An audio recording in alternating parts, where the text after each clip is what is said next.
আছে, গানটা গায়। কাজী নজরুল ইসলামের লেখা জগন্নাথের উপরে গান আছে। জগন্নাথকে উদ্দেশ্য করে কাজী নজরুল ইসলাম গাইছে, জগতের নাথ কদপা কদপা রে, জগতের নাথ কদপা। উলধ্বনি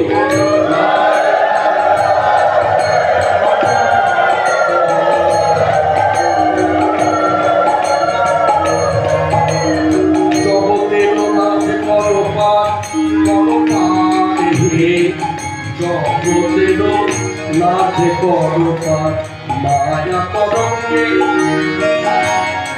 তরঙ্গ তরণী মায়া তরঙ্গে নারদীপ। তাই মায়াটাকে তরঙ্গ বলছে আর দেহটাকে বলছে তরঙ্গ। মায়া তরঙ্গে তরঙ্গ তরণী অকুল ভব পারাবা জগতে নাথ কদপা জগতের নাথ কদপা রে, জগতের নাথ কদপা।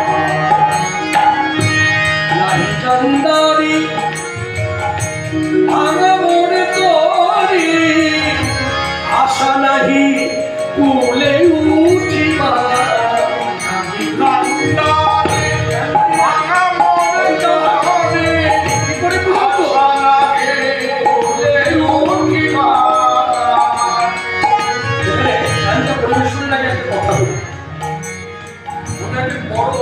হয় না সে জানবেন যেদিক থেকে খেলোয়াড় জীবনে যে সব থেকে ভালো খেলোয়াড়, গায়কের জীবনে যে ভালো সব থেকে ভালো গায়ক, রাজনীতিবিদের মধ্যে যে ভালো তথ্য রেখে কথা বলে, যেমন আমাদের স্বর্গীয় মাননীয় মুখ্যমন্ত্রী জ্যোতি বসু।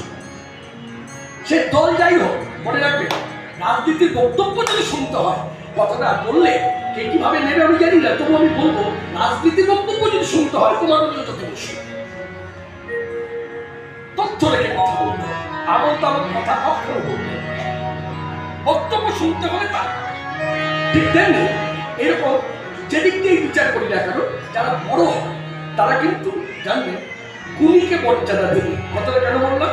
কবিগুরু রবীন্দ্রনাথ ঠাকুর বিশ্বকবি, হ্যাঁ, আমার গুরুদেব তাকে বলতেন ভক্ত কবি, বিশ্বকবি বলতেন না, নোবেল বিজয়ী এটাও বলতেন না, বলতেন ভক্ত কবি। এইরকম ভক্ত পাওয়া বড় দুর্লভ। সেই ভক্ত কবি রবীন্দ্রনাথ ঠাকুরকে বলা হয়েছিল কাজী নজরুল ইসলাম সম্বন্ধে যে আপনি ওনাকে কি বোঝেন, কিরকম ধরনের কবি? বলছে নজরুল যে জায়গায় ঢুকেছে সেখানে আমার প্রবেশ করার অধিকার নাই। ভাবতে পারেন কি বলবো? কথাটা চর্চা করবে কি বলবো? নজরুল যে জায়গায় ঢুকে পড়েছে সেখানে আমার প্রবেশের অধিকার নাই। এবার গানের মধ্য দিয়ে বুঝে নেন, নাহি কান্দারি ভগবান উদ্দেশ্য করে বলেন, হে জগন্নাথ আমার দেহে শরীরে কান্দারি নাই, আমার পরিধি আমার ভাঙা, কি করে আমি পার হব, কি করে আমি তীর পাবো আমি নিজেও জানি না। নাহি কান্দারি